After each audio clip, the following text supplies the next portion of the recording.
ॐ श्री परमात्मने नमः। अथ ध्यानम् पार्थाय प्रतिबोधितां भगवता नारायणेन स्वयं व्यासेन ग्रथितपुराणमुनिना मध्ये महाभारतम् अद्वैतामृतवर्षिणी भगवती अष्टादशाध्यायिनीम् अम्ब त्वानुसन्दधामि भगवद्गीते भवद्वेषिणी।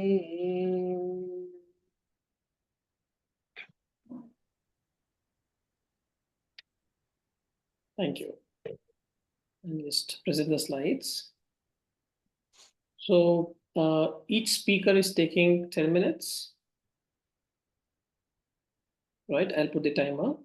And let us try as a practice to say whatever we have learned in specific points in 10 minutes. So generally the idea should be that whatever we have learned, as much we'd like to share with everyone. But the challenge is the attention span may not be beyond 10 minutes on a specific speaker. And in that 10 minutes, let us not try to cover a lot of points. Break your presentation into, say, 4 or 5 points. And each points do not speak for more than 90 seconds. And that is... But this week we have 6 shlokas, Bidhan. I mean, each one is presenting 2 shlokas. So we may take 1 or 2 minutes extra. That's okay. No problem. So let's keep 12 minutes. I'm just trying to say that we should break it into points so that the retention of the listeners are there. I mean, we are able to absorb a lot more. Okay.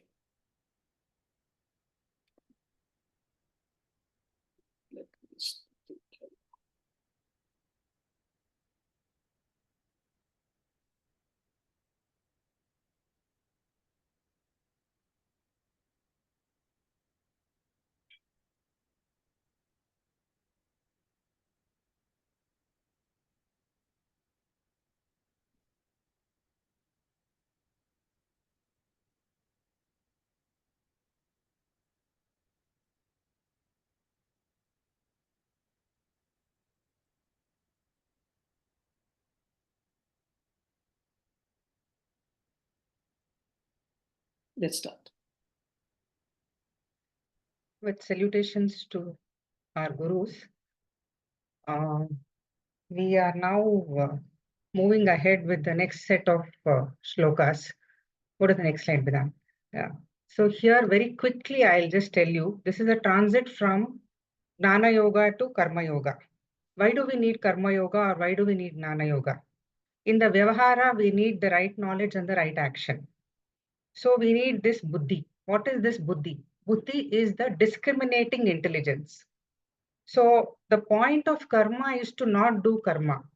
The point of karma is Chitta Shuddhi. So how do we get this Chitta Shuddhi? By this Buddhi Yoga. And Karma Yoga or Buddhi Yoga, as Krishna calls it, is nothing very different from the karma. It is not some separate yoga or something like that. It is just the buddhi in each and every action that we do. It is the conviction and the perspective in our karma. That is what karma yoga is. So, end of the day, he's trying to tell us that the point of karma is to not do karma, but chitta shuddhi in every action that we are going to be doing. With this, we'll go to the verse 40 very quickly. Neha विक्रमनाशोऽस्ति प्रत्यवायो न विद्यते नेहा विक्रमनाशोऽस्ति प्रत्यवायो न विद्यते स्वल्पमप्यस्य धर्मस्य त्रायते महतो भयात्. So what is he trying to tell us here? That he is trying to tell us the salient features of Karma Yoga. The beauty of Karma Yoga and the difference between Karma and Karma Yoga. Neha Vikramanashosti. We may begin our action with a lot of desire, lot of rajas, lot of different attitudes. But in between, we may change our attitude. So even that gives a result, is what he's trying to tell us. that chitta shuddhi happens, how much ever karma you are doing, how much ever you are doing with that buddhi, with that karma yoga buddhi, with that also there is a result to it. There is a samakhala palam. Immediately there is a palam. It is not that I am doing an action, I am performing an action with the karma yoga buddhi, and I am going to get a result after a long time. And however, how much ever you do, you are going to get the result immediately. In and through everything or in our daily lives, maybe we are not able to have that consistency or that buddhi yoga in everything. But somewhere in between, we do get that kind of a attitude.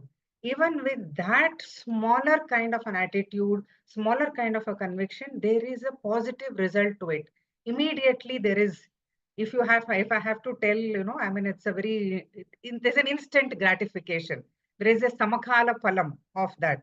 That is what he's trying to tell. He's trying to tell Arjuna and any one of us that you don't have to worry. It is not a very big thing.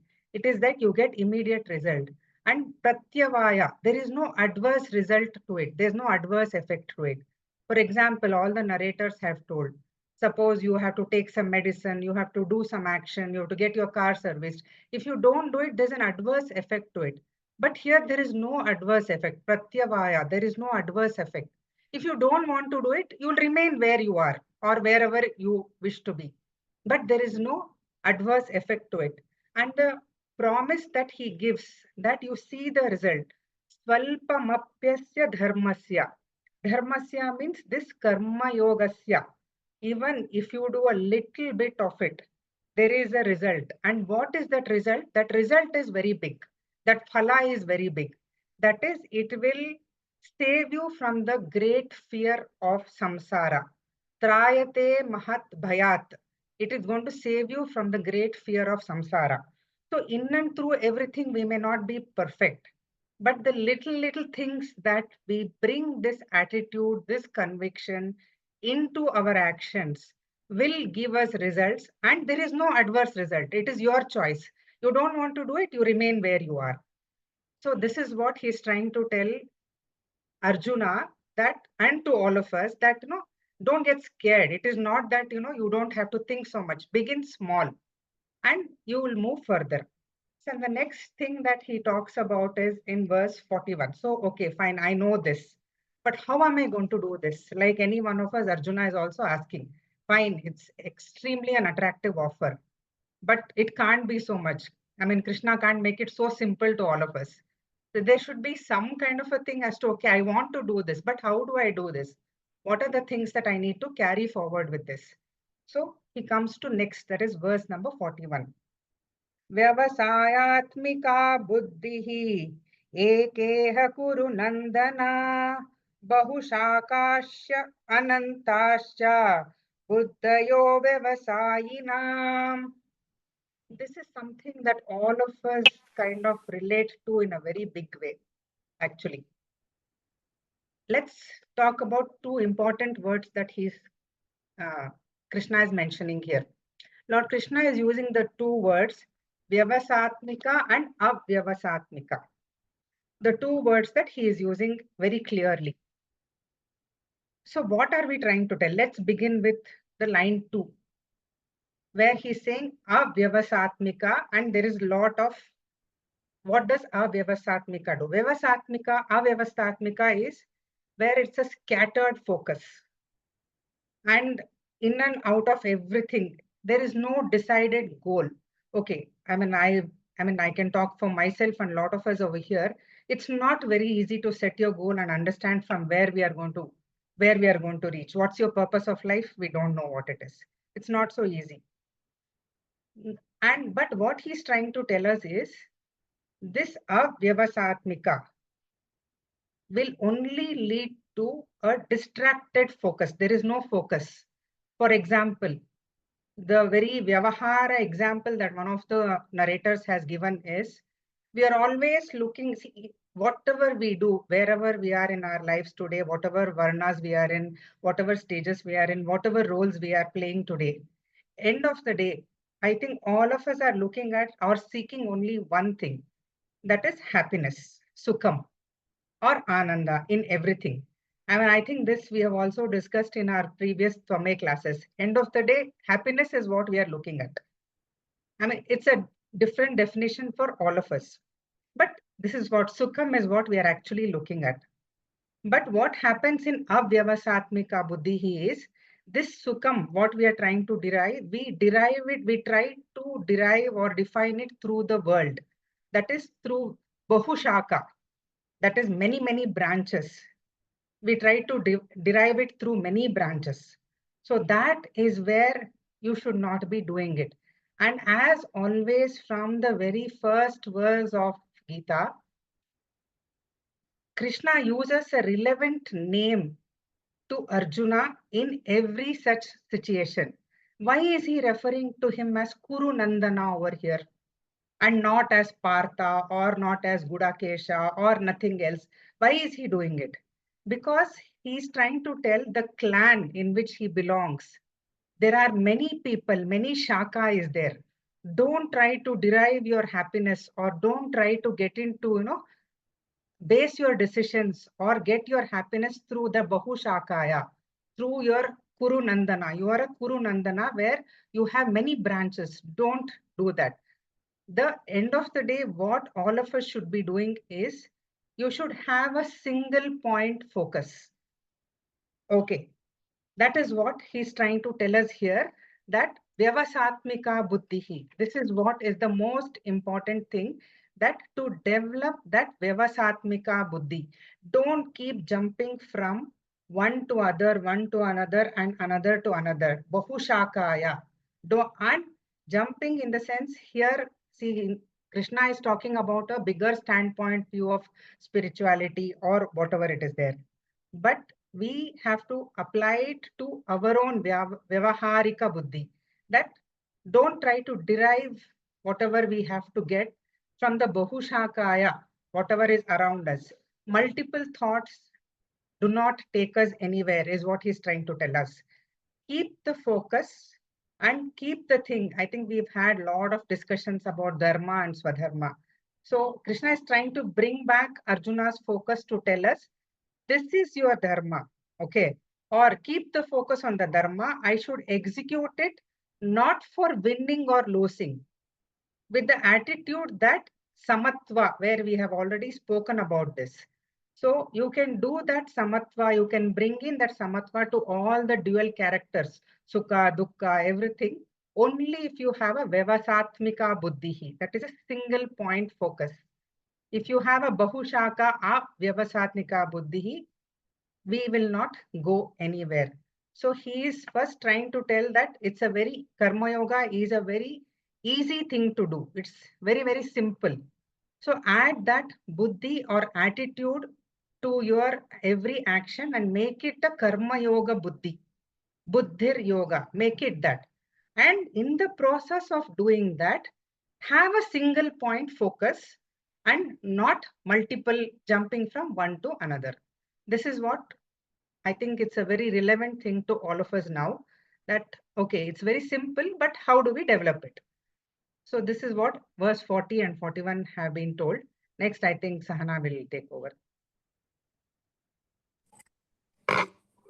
Yeah. Thank you, Ma. Yeah. Can you go to the next slide, Vedant?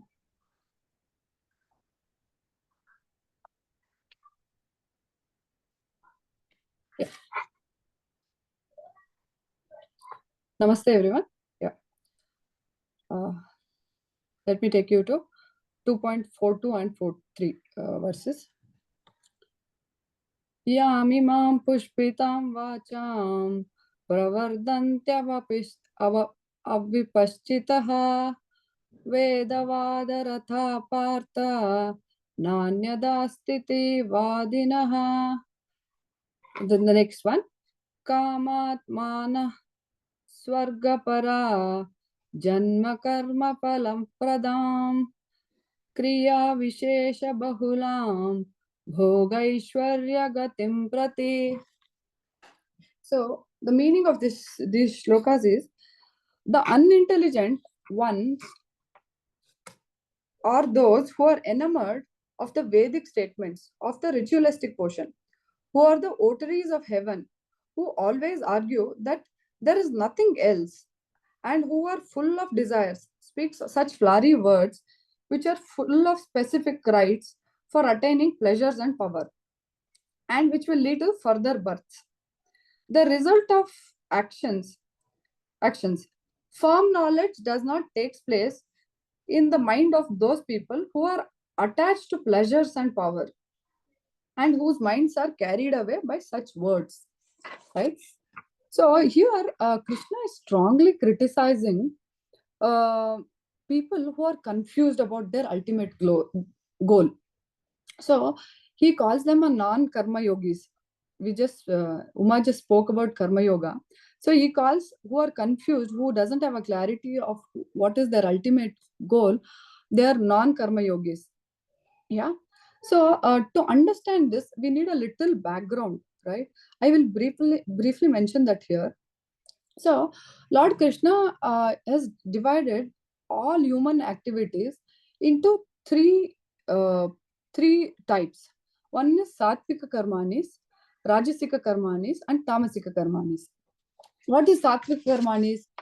Those are the actions which will benefit the maximum number of people, which we can term it as a selfless actions, which takes into account of the welfare or well-being of larger people.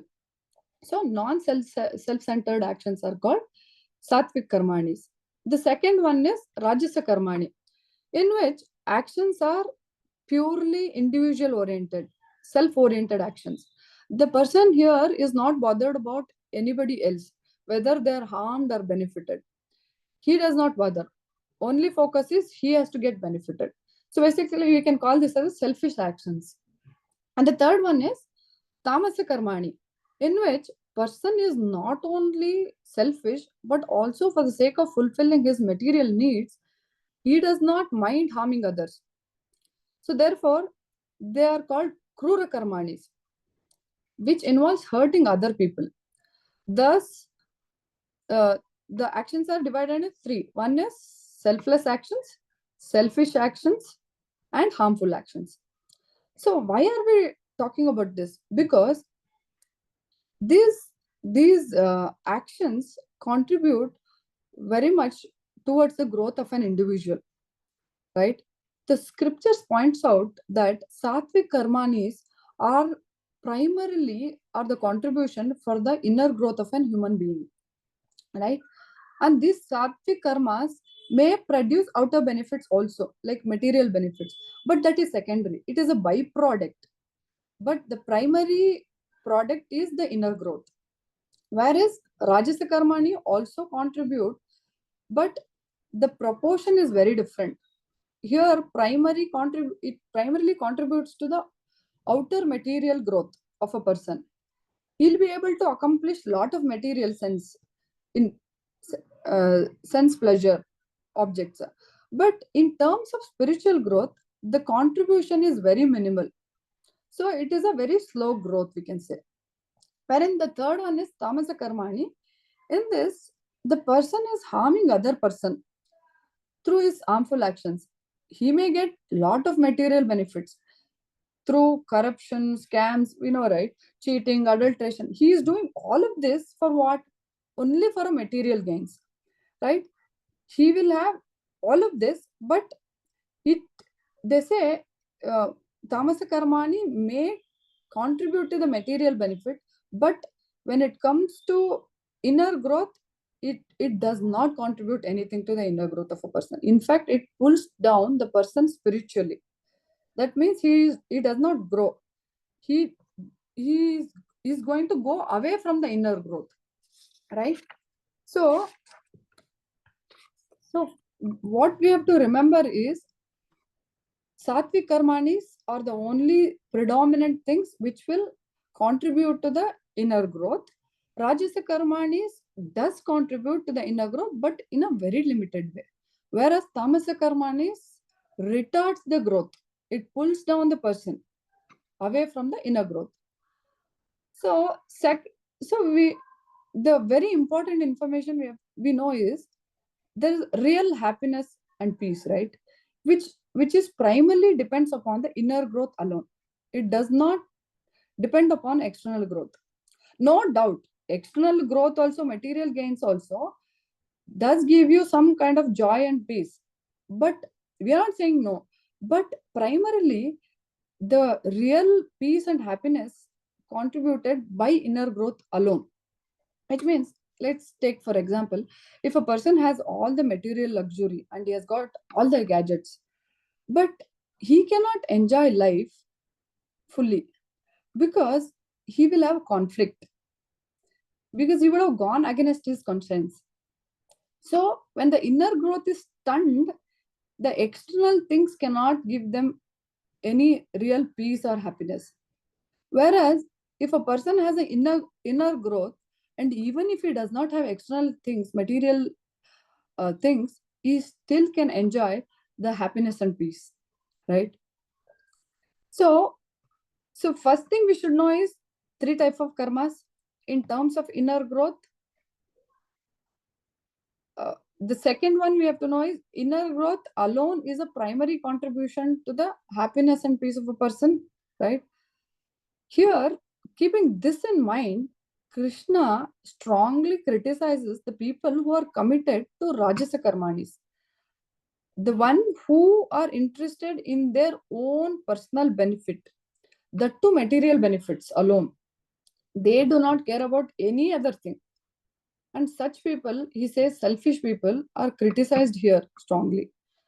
They are not only selfish, they are only materialistic people. That's why he calls them avipaschitaha. That means they are unintelligent people, indiscriminate people. So what is the meaning of unintelligence here? They are the one who thinks only material accomplishment alone can make life successful. Wealth alone can accomplish everything. This notion, they call it as aviveka. Whereas the Gita's conclusion is material accomplishment alone cannot give that. So money can buy food, but it cannot buy hunger, right? Same way, there are a lot of things like money can buy, but there are much more important things that which money cannot buy also. If we don't understand that, then we are avivekis. For those people, he says, for them, it is only artha, kama are the only ultimate purushartha. That's why he calls them avipaschitaha. So next criticism he gives is Vedavada Rataha. Means in Vedas are divided into 3 sections: Karma Kanda, Upasana Kanda, and Jnana Kanda. Karma Kanda is a ritualistic ceremonies. So basically, it says for everything there is a prescription. Like if you want to find a partner, you do certain homa, yaga, yajna, then you will find a partner. To have children, you do certain things. So for everything, Vedas have prescribed innumerable material rituals to gain material benefits, right? So since Veda itself is prescribing the ritual, it is very clear material needs would have to be fulfilled. Veda does accept money, food, house, clothing, everything is required for a person. But what Veda is not against material accomplishment. But what Veda says is your entire life cannot be totally dedicated only for these material accomplishments alone. It also talks about emotional growth, intellectual growth, spiritual growth. But these selfish materialistic people does not read all of that. They only think this itself is everything. This is the ultimate goal. So, and a lot of people even think that, I am reading Gita or Vedas, that itself is a great thing. We can't think like that, right? A child going to school is not a big accomplishment. Going to school will take care of the salary. But wherein Gita alone takes care of how to face unemployment, or what to do when you do not get employment, or when you lose employment, right? So the next thing he says is Nanyadastiti Vadinaha. So when we talk about nobler things like morality, ethics, God, religion, service, these things does not attract these people. They don't show interest to this because they think only life is there only to go after their desires. Yeah. Then the fourth thing he says is Kamat Manaha. So what is that? Their embodiment of materialistic desires. Their embodiment of physical pleasure, sensory pleasures. So again, what Krishna criticizes here is not pleasure. You should always remember that Veda itself talk about material pleasures. But what is criticized here is giving predominance or undue importance to only those sense pleasures. At the cost of what? At the cost of inner and spiritual growth. That is what he criticizes. That is why he uses the word kamat manaha. That means that you take all the sense pleasures and give hands and legs. Their embodiment of that. They have a very big list of pleasures. Even by mistake, they don't include dharma, moksha in that, right? So what tops the list is Swarga Paraha. So to reach the heaven is the ultimate goal. So that's why they say that selfish material person, he can never become a karma yogi. So then what do? They do pravardanti. Not only they are selfish and materialistic, they spread their philosophy to everyone. And always material philosophy is more attractive. It is like a Maya. We know, right? Maya is more attractive than Brahman. So materialism is more attractive than spiritualism. So the next, that's why they talk these flowery words, flowery speeches. That's why they say Pushpitam Vacham Pravardanti. It is like they always talk about, like, if you invest in these things, you can multiply your money. If you do these projects, you can have more wealth. So always about material gains. There is nothing beyond it. So they say Kriya Vishesha Bahula. They're full of varieties of activities. And that will lead to what? Janma Karma Phalapradam. They do not know that one action is leading to the other action, which will again sucks you into another action. And you get into this whirlpool of action and go round and round. And you have entered into it like Abhimanyu. You know how to enter, but you don't know how to get out of it. Right? So, therefore, Krishna says, Bhoga Ishwarya Prapti. Their targets are only two things, it seems. One is Bhoga, which means Kama Purushartha, enjoyments. And Aishwarya, which means Artha Purushartha. Bhoga Aishwarya, Artha Kama Purushartha. Money and pleasures are the only two things their target in their life. So he, even in 44 words, Krishna is criticizing these kind of actions, which Sapna is going to take it. Yeah, thank you.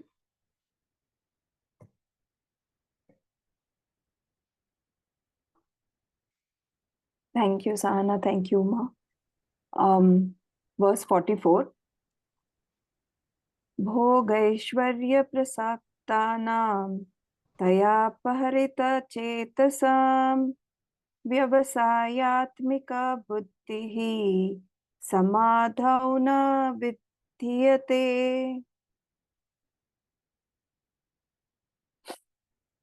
So Sahana has already explained, so I'm going to eliminate most of the things. Basically, it is in continuation of talking or criticizing. Lord Krishna is basically criticizing all those people who are committed to Rajasic and Tamasic Karmani. So here he's telling that with their minds deeply attached to the worldly pleasure, excuse me one second. Yeah, so with their minds deeply attached to the worldly pleasures and their intellect bewildered by such things, they are unable to possess the resolute determination for success on the path to God. So, in very simplified terms, it says that we are only and only targeted or attached towards, money and our desires, pleasures, enjoyments, luxuries. So these are the things that we are deeply attached. We, as in, I'm talking of the people who are committed to Rajasic and Tamasic Karmani. So they're so attached that what happens is that their mind is actually stifled. They are not able to fulfill their desires. Now, let's take an example here. For example, you see people who have their desires achieved. For example, you wanted to earn certain amount of money. When you earn that money, you're still thinking that will my money be safe, right? So you'll try to do a whole lot of things to, so your mind becomes so bewildered, or you're trying to actually you're not able to take a proper decision only because your mind is unable to do that because of your attachment. And what is that leading to? That is unable to take you to the path of God, which is basically your inner growth. Going inwards and being centered in the self is what is not happening. So in the crux or the essence of this verse is that basically we are all we are attached to enjoyments, money, and that is the only target. And we get so totally involved that to an extent that we are not able to fulfill our desires. We will do anything to fulfill our desires, and to an extent that sometimes corruption also happens. It's happening with educated people, right? But corruption does happen. And so our conscience is getting suppressed or stunted. Our Viveka Shakti goes away. So such people, what happens is you do not have clarity of thinking. So in their mind, in their intellect, there is no clear thinking at all. So thus Krishna has criticized selfish materialistic people who can never become karma yogis, which I think Uma has already spoken about. Now, the question is that who can become a karma yogi then, which is covered in the verse 45. Right. So, Bidan, just go back. I think just to explain the words, I don't know whether the words are important, but I just brought out the essence. Is that okay? Or do you want me to explain each word? Because it's already translated, pretty much. So is that okay? Yeah. So going to 45 verse. Traigunya Vishaya Veda Nistraigunyo Bhavarjuna Nirdvandvo Nitya Sattvasto Niryogakshema Atmavan. So in this verse, basically, again, there are some important points here. The Vedas deal with the three modes of material nature, which Sahana has already spoken of, the nature of, Rajas, Tamas, and Satogunas, right? So what Arjuna is telling is rise above the three modes, transcend your lower goals and free yourself from dualities. I will talk about what dualities mean here. And eternally fixed in truth and without concern for material gain and safety, be situated in the self. So he is trying to prescribe or tell Arjuna what he needs to do in this verse. And I think there's a slight shift. So it becomes an important verse here because previously he was criticizing, right? Now he moves in, Lord Krishna moves into the mode of telling Arjuna what to do. He is able to prescribe what is to be done, right? So again, I would like to break it into points instead of going through the words. The first point, most important point, but we can see the word Nishtray Gunyo Bhava. Okay, so just focus on this word. When we talk of this word, the important point that Lord Krishna is trying to tell is that Asahana has also mentioned this, that inner growth will only lead to spiritual wisdom. So our primary goal in life should be dharma and moksha. Now, what is dharma? This is as per Swami Paramatmananda's, reference material that I have taken. So as per him, dharma is inward growth, which is inner health and mental health, right? So dharma, as per him, is this. Moksha is the spiritual wisdom. So how are these connected? Basically, when you go inwards, when your inner health and when your mental health is better, that is when you're moving towards spiritual wisdom, which is moksha, right? So he's saying transcend your lower goals and move towards inner growth. That should be your primary goal in life, not just artha and kama, right? That is the first point. The second is nirdvandvo bhava. Dvandvo means it's a dual, right? Nirdvandvo means leave the duality. Now, life is all about duality, right? We have ups, we have downs. We have pain, we have pleasure. We have comfort, we have discomfort. This is how it is, right? But what happens is that we don't treat it equally. We like some things, we dislike something, right? But what he's telling is that activate your mental immunity. You have to, there's a very nice example that he gave, that even vaccinations, what happens, you take that particular virus, right, to to establish an immunity. So likewise, you have to not shy away from the pain or the fears in life. You have to activate that immunity in your life. So whatever problems come, you should be able to face it. So try to maintain that equanimity and say that, okay, life has problems, let me face it. To be able to do that, he's telling Arjuna to do that. That is the second point.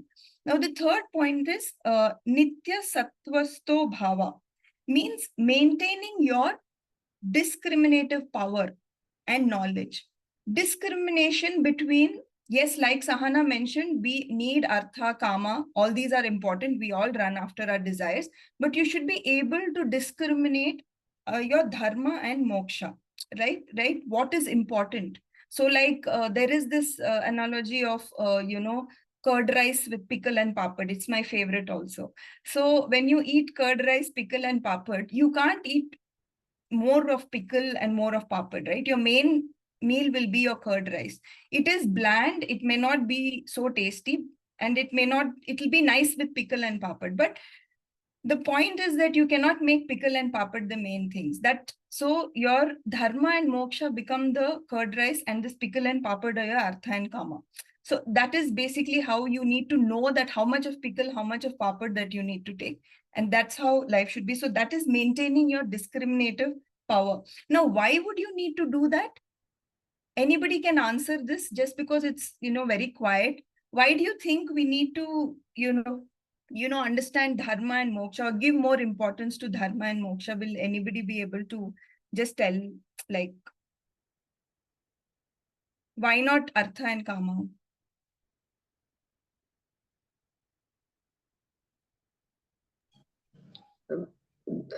If you're behind artha and kama, then your whole life is going to go there. There's no end to it actually. So that's what Uma was explaining. Bahushaka. If your focus is not single pointed, then you can go anywhere, everywhere. And it is like, every now and then you change the, route in your GPS. Where will you reach? You can't reach anywhere. So that's Right. how your life becomes. Yeah, thanks, Ahana. So, right, I think that is definitely there, that you need a focus. But sometimes, like, we do give our focus to money. And then even after giving that focus to money, do you think people get peace of mind? We know people who have earned so much of money, right? Or whatever they wanted in life, sometimes they've achieved. That artha and kama has been fulfilled. But do you think they're all peaceful? No, right? So that is where this whole point comes, that if you have the discriminative power, that even after the money and all that you wanted, you're still not peaceful. So that is why your inner growth is more important. And that is what is dharma and moksha. Go towards your own self, not be dependent on other things, is what, Lord Krishna is telling here. Why? Because it will make me feel secure. It will make me feel safe. And hence I will get my peace of mind. Yeah, so that's the point. How to build this awareness? So for this, you have to be highly aware. How will you build this awareness? One is, of course, like the way we are all gaining this knowledge. We are reading books. We are associated with the, Sangha, or you have a guru. or you're mingling with seekers, this is the way you will be able to build this awareness. It won't come just like that. Some of them are gifted, but otherwise we all have to attempt to do this, right? And the fourth point is drop your worry. Basically, niryoga kshema bhava. Niryoga kshema bhava means we always want safety and we want to gain, we want to maintain what we have, right? We never want to lose. So what Lord Krishna is telling, leave that, drop that. Because even if you make money, you're like, okay, will my money go somewhere? If you have a child, oh, will my child study and get into a good college? Will he or she take care of me when I'm old enough? There is no end. You're always worrying. So how can you end this worry? You can end the worry by devotion, right? So either you have your Ishta Devata, you can devote yourself to a God that you like, or if you don't believe in God, then, go towards your inner self, inner strength. There is an inner strength, and that is also God only in a way. You may not call it God, but that is, so I'll take another 2 minutes. Yeah, so the inner strength, God is within you. So devotion is just surrendering to that, either a God outside or inside, but just drop your worry.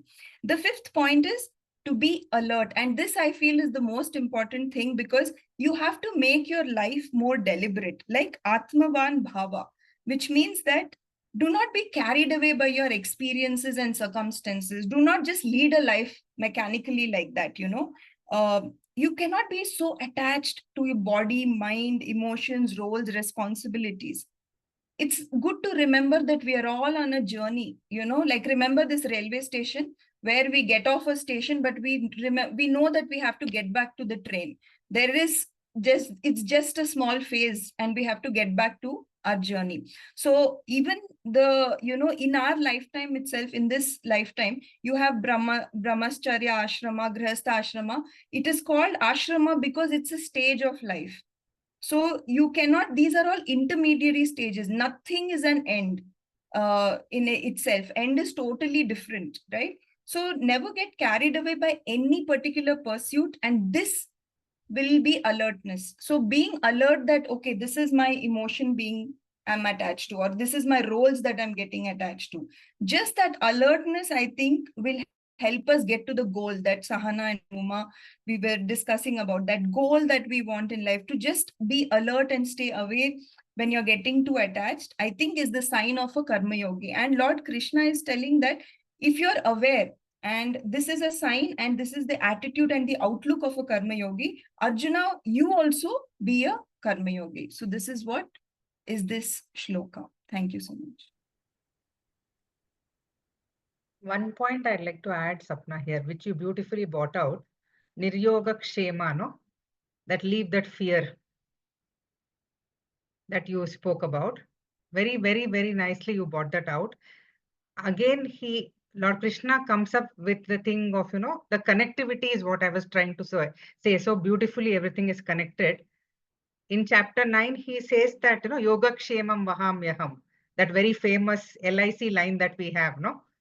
That your yoga, your kshema is my responsibility. So here he is asking him to leave that fear, that same words, no? Then later on, it will get connected again here, saying that your kshema is my responsibility. Yeah, thanks, Uma.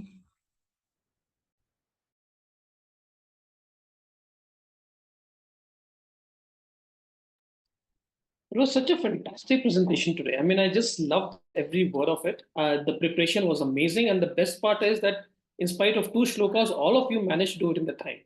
Thank you so much. It was very well practiced. And there are so many points, and each one of you have put it together so nicely. I really don't know in next 10 minutes, how do I kind of put everything together, but I'll try my level best. But congratulations, Sapna, Oma, and Sahana. It's a phenomenal delivery that you all have done today. It's amazing. I mean, I felt very nice listening to each one of you.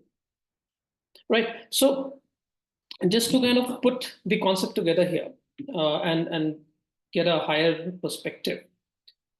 So what was beautifully again brought initially was again by all 3 of you, that we need to develop a discretion. And what is the discretion that Shri Krishna is talking about? that ultimately, and this is what Bhagwat Gita is saying, that ultimately your happiness doesn't depend upon what you have, but who you are. Your happiness does not depend upon what you have, but who you are. What it means is that you may have enough amount of wealth, relationship, children, luxuries, but you may end up being miserable still, because what you are is not supporting that. And you may not have any one of them, and your life may be full of challenges and difficulties, but you may still be at certain level of peace and contentment. So the point is that your happiness does not depend upon what you have, but who you are. Is that okay? So that is the discretion that we need all to develop. Now, how do we develop that discretion? If someone tells me, will I just accept it? The answer is no, right? So for us to develop that discretion, we need to basically one is what is basically been said over here. Just give me a minute. I've just written these things down. Yeah.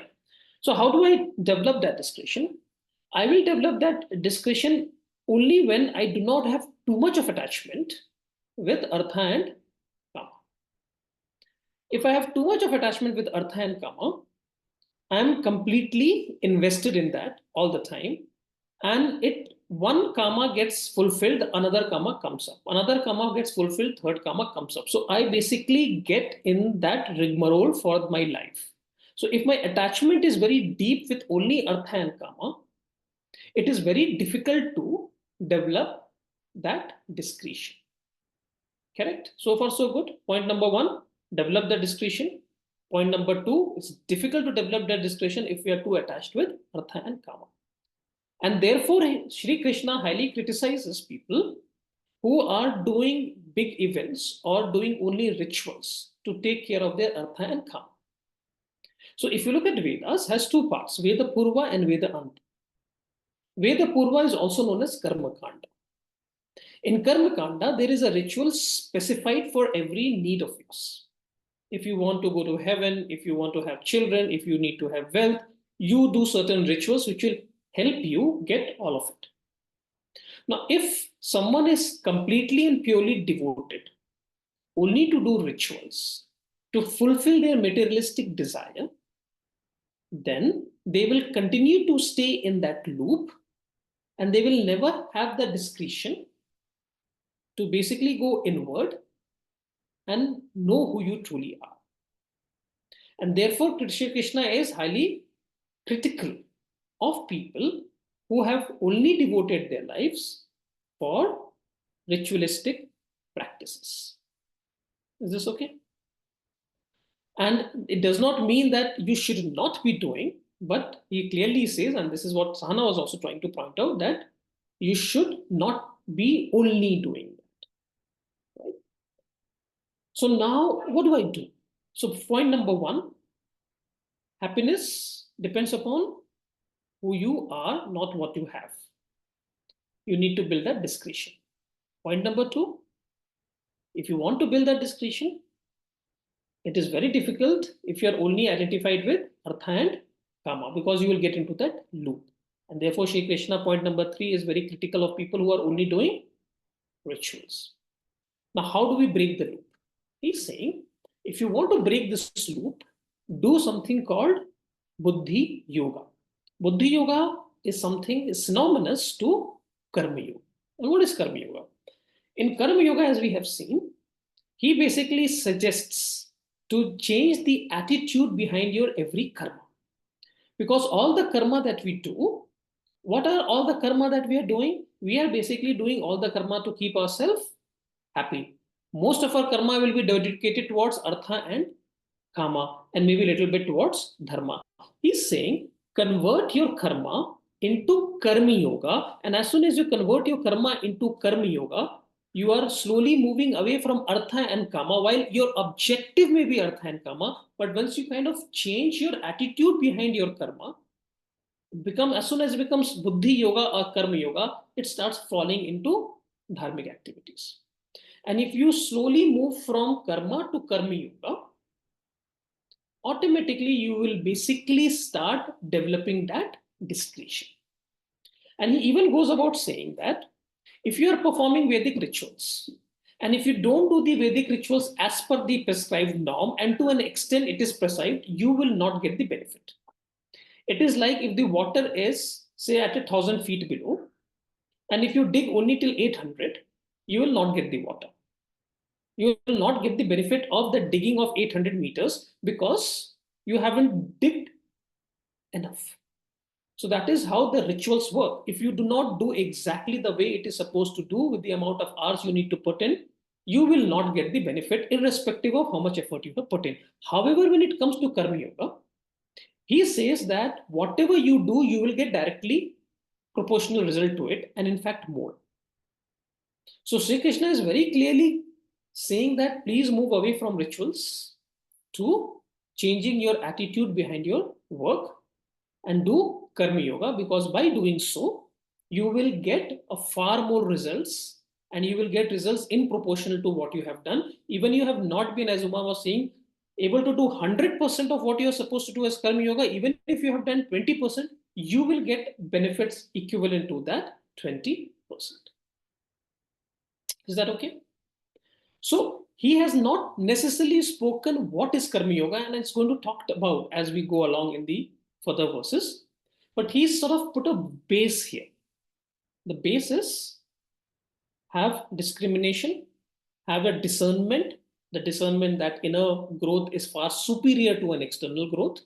Why? Because your happiness depends upon who you are, not what you have. And to develop an inner growth, we need to move away from Artha and Kama.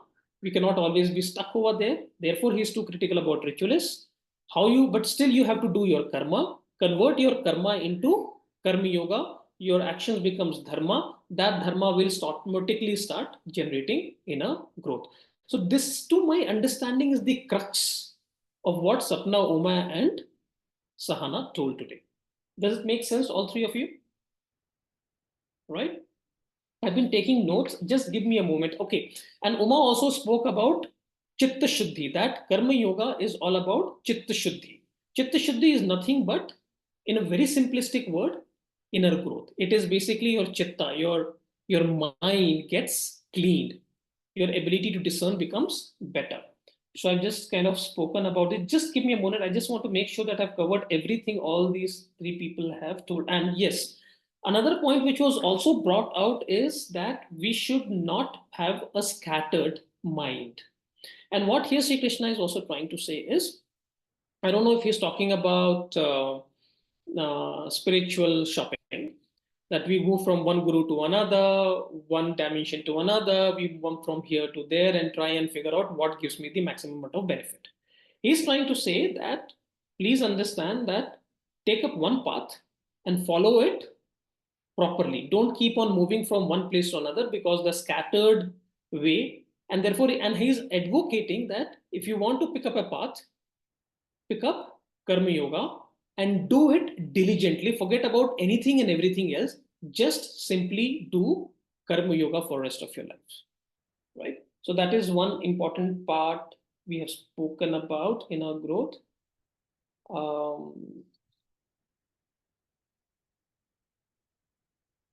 Yes. So this is good enough for us. So this is one. And the last point, which actually Sapna also brought it out very well, is that somewhere you have to drop your worry. How do you drop your worry? Because as a human, we have the tendency of worrying, because we all come from a space of fear. We all come from a space of lack, which is a part of our genetics. It's a part of the way we have been born and brought up. And there's so many things that comes from that. Now, how do we overcome that?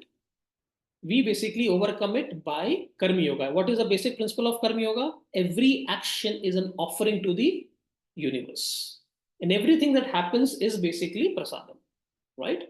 So therefore, have faith in me, have trust in me. I will take care of you, as Uma said, that will be spoken in chapter number 9. Right now, just stop worrying. Just go ahead and do all your action as an offering to me. So drop your worry. Do it as an offering, do Karma Yoga, move away from rituals, understand that inner growth is more important than external growth, and be focused. be focused on this approach, and you will get equivalent and more benefit than what you have got. So this kind of puts together everything that has been spoken. In case if I have missed anything between Sahana, Uma, and Sapna, please feel free to kind of add into it. But then one thing I felt, at least it works for me, is that being alert. I don't know, somehow that aspect is so important, because while we may know all this theory, at that moment, if we are not alert, I think everything else, fails. So being alert, I think, is something that we all have to work towards. And then I think the knowledge that we have, gained will be put to use. So, yeah. Okay. Very That's true. very important. And Very in one of the commentators and thing that I was reading, very beautifully it's told. Actually, it say that karma in itself is nothing but a law. I mean, in our general things, if we look at it, no, karma in itself is nothing but a law. And the beauty here, what Krishna is trying to tell us is, karma yoga is understanding this law to transcend it, actually. That's the beauty of it. Like, it's a law, but understand karma yoga buddhi is nothing but understanding this law to transcend that itself. And one more example that they give here with karma yoga is, it's a very mundane, very simple example about, we using an eraser to erase something, an action. Okay. Okay, again, coming back to asanas and vrittis, we are doing our karmas. Everything is karma, taking care of yourself, your work, your family, everything. And, one of the commentators is talking about an eraser that he is using to erase something that is written. Our focus is on that, okay, whatever is written or whatever we don't want is getting erased. But in the process, no, the eraser has actually, has reduced. The I in the eraser, the ego, if we can name it, no, the eraser is actually becoming smaller and smaller by that karma. But we are only looking at, what is the content or what is that we want to erase. But in the process, that whole thing, no, we are actually doing the shuddhi of ourselves, is what is also an example that give. I mean, literally since yesterday when I'm seeing eraser here and there, I'm looking, yeah. Very nice. Great, thank you so much. So let's do the prayers. We've already kind of shot the time.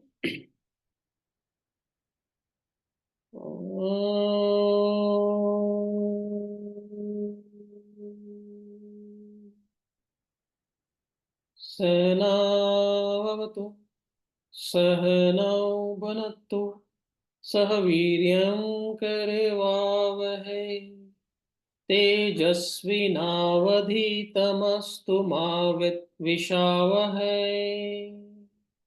Om Shanti Shanti Shanti.